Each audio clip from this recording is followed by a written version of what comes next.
Radhe friend, welcome back to my channel Bhakti with Anita channel में आपका स्वागत है। आज हम करेंगे राम कथा। भगवान श्री राम, लक्ष्मण और सीता जी पिता दशरथ की आज्ञा पालन करने के लिए वनवास चले। रास्ते में सारे तीर्थ गंगा, जमुना, गोमती वगैरह में तर्पण किया। वन में फल फूल कंद मूल खाकर जीवन यापन करते थे। कार्तिक माह एकम को श्री राम जी की आज्ञा से लक्ष्मण जी कंद मूंद तोड़कर ले आए और सीता जी के आगे रख दिए। सीता जी ने उनकी 4 पत्तलें बनाई। लक्ष्मण जी ने पूछा, माता जी आपने 4 पत्तलें किसके लिए बनाई हैं? तो सीता जी बोली, 1 पत्तल श्री राम जी की, 1 पत्तल लक्ष्मण जी की, 1 पत्तल गौ माता जी की और 1 पत्तल मेरी। राम और लक्ष्मण ने अपनी अपनी पत्तलें उठा ली और एक गौ माता के आगे रख दी। सीता माता ने अपनी पत्तल नहीं उठाई और न ही गौ माता ने। श्री राम जी ने पूछा, आपने फलाहार क्यों नहीं किया? सीता माता जी ने कहा कि मेरा तो राम कथा सुनने का नियम है। राम कथा सुनने से पहले मैं फलाहार नहीं करूँगी। तब श्री राम जी ने कहा, राम कथा मुझे सुनाओ। सीता जी बोली, आप तो हमारे पति देव हो, आपको राम कथा कैसे सुनाऊं? लक्ष्मण जी बोले, माता जी तब आप राम कथा मुझे सुना दो। सीता जी बोली, आप तो शादीशुदा देवर हो। तब लक्ष्मण जी विचारने लगे कि इस वन में औरतें कहाँ से आएंगी। तब लक्ष्मण जी ने धरती पर माया नगरी बसा दी। उस नगरी में सभी चीज़ें, महल, मालिया, कपड़ा, बर्तन, काम करने की सभी चीज़ें सोने की थी। उस नगरी का नाम सोने की नगरी रख दिया। इस सोने की नगरी में कोई भी व्यक्ति गरीब नहीं था। राजा से लेकर सफाई करने वाले भी घमंड में थे, गरीब नहीं थे। सीता जी कुएं पर गई। वहाँ कुछ औरतें पानी भरने आई। उनका मटका, झालर और इंद्री तीनों सोने की थी। सीता माता जी ने औरतों से राम राम किया। किसी भी औरत ने राम राम का जवाब नहीं दिया। थोड़ी देर में एक डाबड़ी आई। सीता माता जी उससे भी राम राम करने लगी और बोली, आप हमारी कथा सुन लो। डाबड़ी बोली, आपकी राम कथा मैं नहीं सुनती, मैं तो अपने घर जा रही हूँ। सीता माता जी बोली कि मेरे राम लक्ष्मण भूखे हैं। डाबड़ी बोली, मैं तो घर को जा रही हूँ, मुझे तो मेरी माँ बुला रही है। इतना कहकर डाबड़ी अपने घर चली गई। सीता माता जी को गुस्सा आया। पूरी सोने की नगरी पीतल की हो गई। ने पूछा, पूरा जेवर, मटका, इंडनी सब खोटा कहाँ से कर लाई? डाबड़ी ने कहा, मुझे तो पता नहीं, मैं तो जो पहने हुए थी वही लाई हूँ। पर कुएं पर एक सुंदर सी तपस्विनी बैठी हुई है। उसने कहा, मेरी राम कथा सुनो। पर मैंने नहीं सुनी। जिससे उसने कुछ टोटका कर दिया हो तो मुझे पता नहीं। माँ बोली, जाओ उसकी राम कथा सुनाओ। वो तेजस्विनी नहीं है, वो तो राम सीता जी हैं। अपने घर में रिद्धि सिद्धि हो जाएगी। अपनी तो पूरी नगरी पीतल की हो गई। डाबड़ी बोली, मैं तो वापस नहीं जाती। इतने में बेटे की बहू आई। उसने कहा, आपकी आज्ञा हो तो सीता जी के दर्शन कर आऊं और राम कथा सुनाऊं। सासू बोली, जा बेटी, सीता जी की राम कथा सुना। गहना कपड़ा सब पीतल का पहन जा।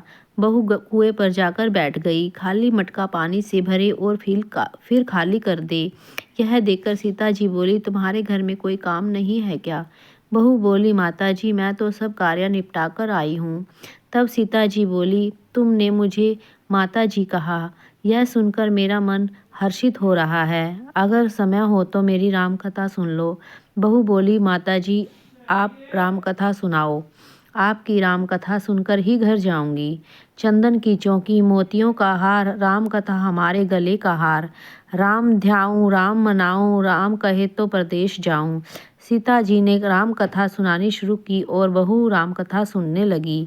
आओ राम बैठो, राम जल भर झारी लाई, राम कीकर की दातुन लाई, राम ठंडा जल भर लाई, राम सब परिवार पधारो, राम झालर टोपी पहनो, राम कड़ा कंगली पहनो, राम माखन मिश्री खाओ, राम माखन मिश्री खाओ, राम राम स्वर्ण सिंहासन लाई, राम स्वर्ण सिंहासन विराजो, राम झालर टिकोरा लाई, राम झालर टिकोरा बजाओ, राम शंख ध्वनि लाई, राम झुंझुंग पाँव लागू राम, निखरता रोम मोहिनी राम, शरण अपनी ले लो राम, दूध कटोरा लाई राम, सीता चरण दबाए राम, सुखवर सेज सजाओ राम, झालर पंखा डोलो राम, हमारे राम तुम्हारे राम, रोम रोम में बसो श्री राम, घट घट में विराजो राम, मुख में तुलसी बोलो राम, खाली बैठे क्या काम, जब बोलो जब राम ही राम, राम ही राम, पंछी राम ही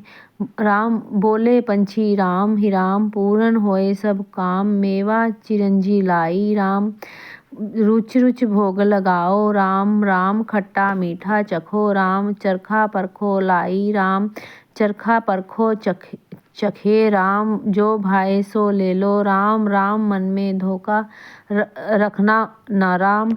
राम कथा संपूर्ण हुई तब सीता जी बोली, तुमने हमारी राम कथा सुनी, हमारी सहायता की, हमारे भूखे राम लक्ष्मण को खाना खिलवाया, भगवान तुमको सातों स्वर्ग का सुख देंगे। सीता का आशीर्वाद ले बहू अपने घर जाने लगी तो सीता माता जी ने अपने गले का हार उतार कर बहू को पहना दिया। बहू अपने घर जा सास से बोली, मेरा मटका सिर से उतारो। सास बोली, बेटी हीरा पन्ना गहना कपड़ा और मटका, सिर का झालर इंडनी झिलमिला रही है, यह सभी चीजें तुम कहाँ से लाई? राजा जी सुनेंगे तो दंड देंगे। बहू बोली, मैं तो सीता माता से उनकी राम कथा सुनकर आ रही हूँ, उनकी कृपा से ये सब हुआ है। सास बोली, ठीक है, रोज तुम राम कथा सुनाया करो। बहू रोज सीता माता के पास राम कथा सुनने जाने लगी। सुनते सुनते कई वर्ष गुजर गए। तब बहू ने कहा, माता जी कहानी का उदापन बताओ।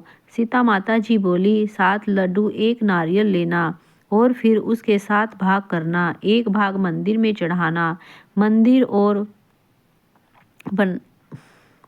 मंदिर बनाने का जितना फल मिलेगा, एक भाग तालाब में चढ़ाने से तालाब खुदवाने जितना फल मिलेगा, एक भाग भगवान पर चढ़ाने से भागवत सुनने का फल मिलेगा, एक भाग तुलसी पर चढ़ाने से तुलसी की शादी करने जितना फल मिलेगा, एक भाग कुंवारी कन्या को देने से कन्यादान करने जितना फल मिलेगा, एक भाग ब्राह्मण को देने से ब्राह्मण को खाना खिलाने जितना फल मिलेगा, एक भाग सूर्य भगवान को चढ़ाने से 33 करोड़ देवी देवताओं के भोग लगाने जितना फल मिलेगा। बहू घर गई, 7 लड्डू और 1 नारियल लाई, उसके 7 भाग बराबर किए, एक भाग मंदिर में, एक भाग तालाब में, एक भाग भागवत में, एक तुलसी में, एक कन्या को, एक ब्राह्मण को और एक सूर्य भगवान को चढ़ाया। सूर्य भगवान को चढ़ाने से 33 करोड़ देवी देवताओं ने भोग लगा लिया। अब बहू ने फिर सीता माता के पास आई और बोली, माता जी मैंने सब उदापन कर दिया। सीता माता बोली, बहू अब बैठ जाओ, 7 दिनों तक बैकुंठ धाम में विमान आएगा।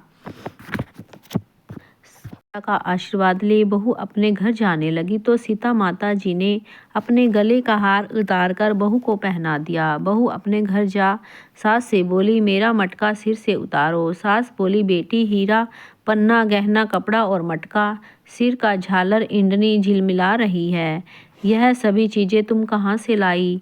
राजा जी सुनेंगे तो दंड देंगे। बहू बोली, मैं तो सीता माता से उनकी राम कथा सुनकर आ रही हूँ, उनकी कृपा से ये सब हुआ है। सास बोली, ठीक है, रोज तुम राम कथा सुनाया करो। बहू रोज सीता माता के पास राम कथा सुनने जाने लगी। सुनते सुनते कई वर्ष गुजर गए। तब बहू ने कहा, माता जी कहानी का उदापन बताओ। सीता माता जी बोली, 7 लड्डू 1 नारियल लेना और फिर उसके 7 भाग करना, एक भाग मंदिर में चढ़ाना,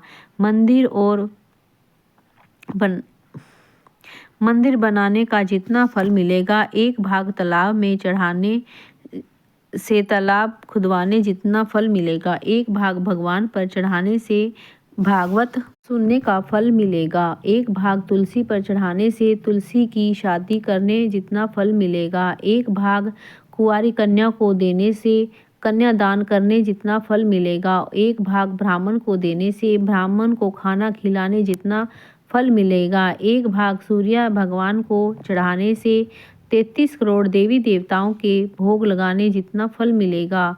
बहू घर गई, 7 लड्डू और 1 नारियल लाई। उसके 7 भाग बराबर किए, 1 भाग मंदिर में, 1 भाग तालाब में, 1 भाग भागवत में, 1 तुलसी में, 1 कन्या को, 1 ब्राह्मण को और 1 सूर्य भगवान को चढ़ाया। सूर्य भगवान को चढ़ाने से 33 करोड़ देवी देवताओं ने भोग लगा लिया। अब बहू ने फिर सीता माता के पास आई और बोली, माता जी मैंने सब उद्यापन कर दिया। सीता माता बोली, बहू अब बैठ जाओ, 7 दिनों तक बैकुंठ धाम में विमान आएगा।